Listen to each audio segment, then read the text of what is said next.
Hi there everyone, Ludo Dude here. I just wanted to show off my collection since apparently Sony is discontinuing its game collection, or gaming discs in general in 2028. So I just wanted to show off my collection and how I've essentially created it. So here's basically all the retro games upstairs in the study. And so basically in the front here we have everything on the Wii. And that kind of went and took up all the space, and then there's older stuff back there. So this back here, this is all GameCube, and that goes all the way back there. So I try to put things in the back that are only, how do I say, that are only kind of obsolete games, but I literally just ran out of room. So, you know, if I pull this back, there's going to be, you know, Wind Waker, Smash Brothers, etc. Basically every console that I do for Nintendo, I kind of have the same kind of flow where it starts with Smash Brothers, if it has it, and then the Zelda game, then the Mario game, you know, then like something like Sonic and all the third party, or not third parties, but like the other things that are Nintendo first party, like, you know, Metroid here, or F-Zero or anything. And so this is a bunch of Resident Evil stuff, No More Heroes, Kirby, Pikmin, Okami, Klonoa, and then all the third-party stuff. And then as the third-party stuff goes down, what kind of comes in at the end here are like the lower-tier games I don't really like all that much, and then things that are kind of licensed games or like movie games, so like Star Wars or, you know, other properties, like, you know, here's Samurai Jack, for example. Not a bad game. And so yeah, GameCube stuff is all back there. I'm obviously not going to remove all of this to have you guys, you know, see it, but you know, there's a sneak peek right there. You got PN03, Beautiful Joe, Soul Calibur 2, Simpsons, Killer 7, ooh, very nice, Metal Gear Solid, F-Zero, Custom Robo, highly underrated game. Yeah, Star Fox, Billy Hatcher, Sonic and Metroid. Oh yeah, all my Sonic games are there, from Adventure 2, DX, etc. And then of course we have the Mario, Paper Mario, Mario Kart, Luigi's Mansion, and then we have here, I believe, yeah, Wind Waker and Melee. And there's of course Brawl, its successor. And then above here we of course have the 64 games. This was a custom 3D printed little, you know, platform that is specifically for the N64. And so you just put games in there like a cartridge, and might want to make more. But yeah, here's also a very cool thing. This is all the 3D printed stand for one of these. And so it just slides. Any DVD case will slide right in here. It'll be a display thing, which is very simple but very cool. So of course we have the Pride and Joy, the greatest game ever made, Ocarina of Time, not gold edition, but, you know, still my favorite game ever. And so it goes back here. I think this is Majora's Mask. Yeah, of course, that's Majora's Mask. And obviously I won't show off all the games here, but I think that's The World Is Not Enough, a bunch of 007 and whatnot. Of course, Mario 64 is in here. But yeah, all my I think I should probably reorganize this, but there's the N64 games, and if you go back even further, like I really ran out of room. I tried to put everything on one shelf, and it kind of all fit, and they're going up to the top. That's Spider-Man, that's Donkey Kong, that's going to be Pokemon Stadium 2, and so all of these are just, you know, stacked up there. Also over here in between, we have the NES games. I don't have a huge NES collection. I did not grow up with it. But so I have the essentials like, you know, Super Mario Bros. Plus Duck Hunt 2 and 3. And then here are the SNES games. And so, of course, they are stacked up like here. So, of course, you have things like Link to the Past, Mario World, Super Metroid, Earthbound, Donkey Kong, Mega Man X. And then, of course, the recently Mario RPG. This one, fantastic. That was way better than I thought it was going to be. And unfortunately, I've run out of room here. So, as you can see. And then as we kind of get over here, so Nintendo first, and then finally we come to PlayStation and Sony. So here is all the PS2 games. Everything, including behind here, is PS2 games. And so this has not really been organized. It's just in a random order.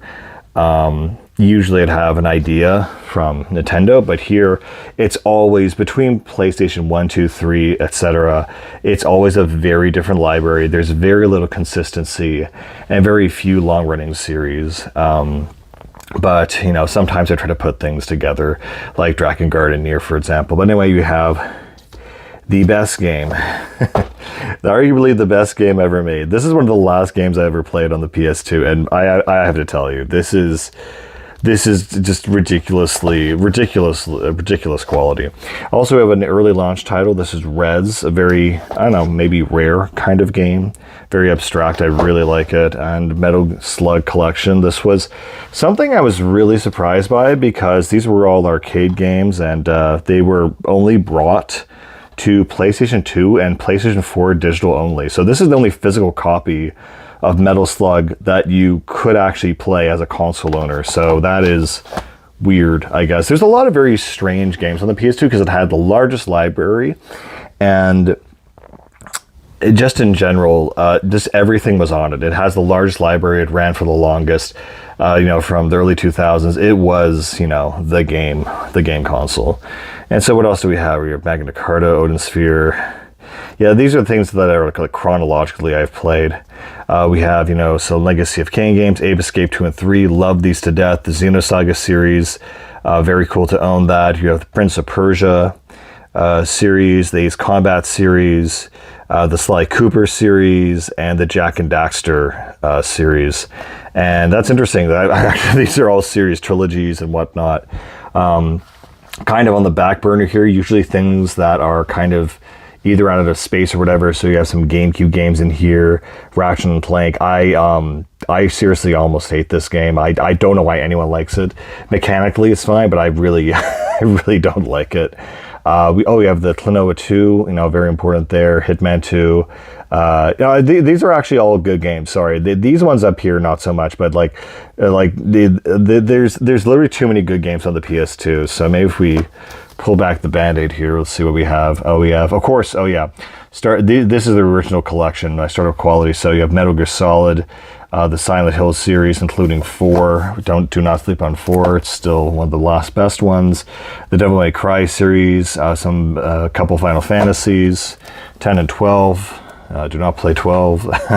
Drakengard, the Persona games, Ico Shadow of the Colossus, Zone of the Enders, Kojima, the God of War series, Kingdom Hearts series, and I think that's, I can't even see that. And yeah, that's pretty much for PS2. And then at the very last corner, I'm not sure what we'll take on first here, but I guess since we're still on PlayStation, we'll look at the PS1 here. And yeah, there is definitely enough. We have Resident Evil 2 kind of looking at us over here, kind of poking its head out, and so you can pull that out and have a look at it. But I really ran out of space here. But I think this is all going to be... I'm not sure if there's anything behind there. Oh, there is. There's just more PS2 games. Okay, those are where the real crap games are. There's, like, I see Shrek back there. Those are games that you kind of buy just because they're weird to own kind of thing, but you don't actually want to see them. But yeah, we have a bunch of Final Fantasies, so Tactics, Chronicles, or... Wait a second, hold on. No, I'm sorry, the Final Fantasies are over here. So we'll start here. So, of course, Metal Gear Solid, the classic. Silent Hill, Legacy of Kain, Ape Escape, Tomb Raider, Spyro, etc., Crash. Rayman, all the Final Fantasies, 7, 8, 9. Yeah, then it goes Tactics, Chronicles, then Chrono Trigger was on here, and then Chrono Cross, Legend of Groon, classic. Xenogears, the original, Vagrant Story, and Parasite Eve. So lots of RPGs. It's basically the RPG console and a couple of action games. I think Twisted Metal's in here somewhere. And then finally that brings us to the Xbox, which is the smallest of the collection, but I'd say very decent, honestly. So of course we have lots of Western games here. Ninja Gaiden, really strange game, as this was only made for the Xbox, like only on Xbox, and you play like a Japanese, you know, tech mode and then whatever kind of game. I never actually beat this. I got halfway and my brother beat it, but it was not my thing. Of course, we have the Grand Theft Auto San Andreas, and I think behind here there's a Grand Theft Auto Vice City and 3 Duology Deluxe Edition. Of course, we have the Halo series right here, very important for like the game on Xbox, any Xbox owner. Then you have, of course, the Splinter Cell series, Max Payne series, and then you have a bunch of third parties, spin-offs like Jet Set Radio, Time Splitters, Future Perfect, Battlefield, Star Wars Battlefront, 1 and 2, and other Star Wars games. Yeah, lots of Star Wars games. Basically, if I ever play a Star Wars game besides Lego Star Wars, it's going to be on the Xbox or a Western console. It just feels correct. And then, so you have, even Knights of the Republic 1 and 2, Republic Commando, and The Matrix. This one was weird, actually. Jet Set Radio, it only came, or Jet Set Radio Future, it only came as like, with Sega GT, as like a one and the same. It was a really weird thing. But yeah, that is the entire upstairs collection. And so I try to make everything accessible. The one thing I do not do is stacking games horizontally like this. Because if I want to get this, I have to pull out the whole thing. So if they're all vertical, you can just do this and just pull it out and just play whatever you want to play. So that is all the retro games. And if you're curious as well, this is the TV, and these are the systems down here. And the way I've set up, I have a switcher in the back here. You see it over there. And so each sticker represents a different console. So I just changed the AV input just through one input. So of course you have the slim PS2 with an invisible 3D printed stand to make that stand up. N64, Pride and Joy, also has a stand. And then down here it's a bit of a mess of wires, but we have the Wii U, which acts as our Wii basically. We replaced our Wii. GameCube, I used to have an indigo black, but it broke, so I got a silver. PS1 on top of the Xbox. And then at the very bottom under here is the NES and the SNES, just hiding away, waiting to be pulled out. So that is basically the setup. So this is the downstairs collection. And so I guess I'll talk about the consoles first. So this is where everything modern goes. And so from the beginning here, we have things like the 360 down here. Then the PS4 and PS3 is on top of it. I would put it on top, but the PS3 has a weird concave or convex shape rather, so you can't really stack it. And of course Switch on the side, and Xbox Series X, the vertical bazooka thing. And so the game collection is actually within these walls. So if we open up here and here is everything. And so, oh, that guy's slipping out. I have to put him back. So yeah, the space here has really been maximized as of late. So again, everything is stacked vertically, and so, the 360 collection starts here and goes all the way to the end. So again, we have the Halo series, Gears of War, Assassin's Creed, Mass Effect, Dead Space series, Call of Duty series. Yeah, unfortunately, there's just too much stuff in here right now. I think those are some Bethesda games like Oblivion and so forth, and Skyrim. And then eventually, you get out the other side here, and let's just kind of get these out of the way. So we have, here's the orange box, so Valve stuff, Rockstar stuff, then Bayonetta, Vanquish, and then all the third parties, one-offs like Deus Ex, Rising, Alan Wake, Driver Fear, 50 Cent, very underrated game, Darkest of Days, another underrated game, Dead or Alive, Soul Calibur 4, Mirror's Edge, Max Payne 3, Spec Ops, and the cursed Sonic 06 at the end looking at us, and Lost Planet at the very end there. So that is the 360, and of course on top of here you can see there's Switch games, and I don't really have a lot of Switch games, to be honest with you, mainly because a lot of them are ports. They're things I've already played. And yeah, the first party stuff that Nintendo has put on the Switch has not been super impressive. So of course you got to start with Smash, the 2 Zeldas, the Mario, Mario Kart, Kirby, Bayonetta 3, Luigi's Mansion 3, No More Heroes 3, then Indie, Hollow Knight, Splatoon 2, and Deadly Premonition. Very, very strange game. This was only on the Switch. This was Deadly Premonition sequel was only on the Switch. Very super strange decision. But anyway, and then these are some of my brother's games, unfortunately. So that's pretty much all the Xbox stuff and the modern Nintendo stuff. Makes you realize how small the Nintendo stuff is. But if you're wondering what's behind here, here are more, again, rejected 360, PS3 games that I keep in the back here. Like Assassin's Creed 4, Prey, Saints Row. I mean, these are all right games, but I'm never going to really go after them. So they kind of stay in the back. What I think I'll play the least, essentially. And so in the center here and behind these games, if I can actually move them out of the way.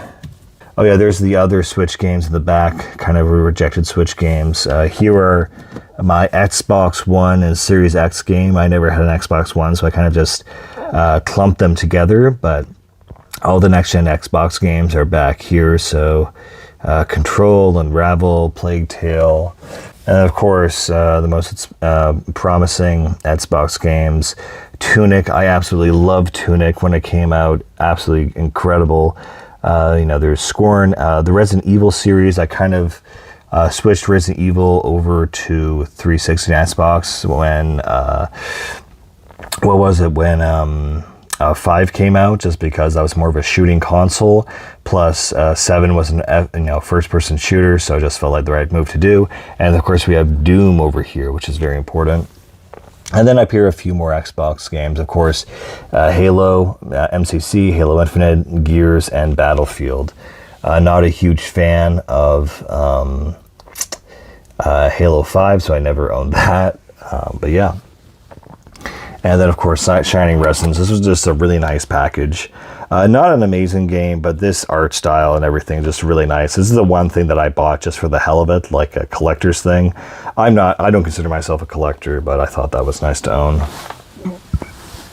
And here we have the PS3. So all the PS3 stuff to complement the 360 stuff is in here. So of course we started with our favorites. So Nier and Drakengard, Heavy Rain, Metal Gear Solid stuff, the Uncharted series, the finish of God of War, then Dark Souls, Classic, and Valkyria, Journey, Folklore. A lot of these are very underrated. Devil May Cry 4, Catherine, etc. And then Killer is Dead is our kind of PS3 vanguard here, along with, Nier Replicant. There, that snuck in there. That's interesting. And that brings us over to PS4. And PS4 library, I really like the PS4, honestly. So it starts, of course, off with Nier Automata. I love Nier Drakengard stuff, Gravity Rush 1 and 2, Devil May Cry 5, more Kojima stuff, Bloodborne, kind of like the sequel to Dark Souls. And then another God of War, Code Vein is a Souls-like. And then Soul Calibur, etc. And then some weird spin-offs, and then Uncharted 4. It's interesting, out of all of these games, Uncharted 4 is the largest. I think it's 90 gigabytes, something insane like that. While most of these are like 30 to 50. I think Kingdom Hearts is 50 as well. But Days Gone is just massive at Uncharted 4 is just massive at 90. And they're divided there. So that is pretty much it. That's the whole collection. Oh, I forgot. I really ran out of Xbox space, but down here there's some more Xbox games. Bomb Rush, Ninja Gaiden 4, Mafia: The Old Country, Dead Space, Far Cry 5, Assassin's Creed Chronicles, and Need for Speed Rivals. Really, really fantastic games. But yeah, that is the whole collection. Everything that I own physically. And I don't know, to me, it honestly feels kind of small. It feels like every game, every experience I have a direct memory of, and it's all kind of codified. And I think it's a decent collection, and I try not to own anything that I don't want. And if I don't want something, it's behind these, I guess. But yeah, that's it. So yeah, physical media, that's what I've been collected, invested in, and it's nice to have a physical representation of an experience. And yeah, not much else to say there. That's it, guys.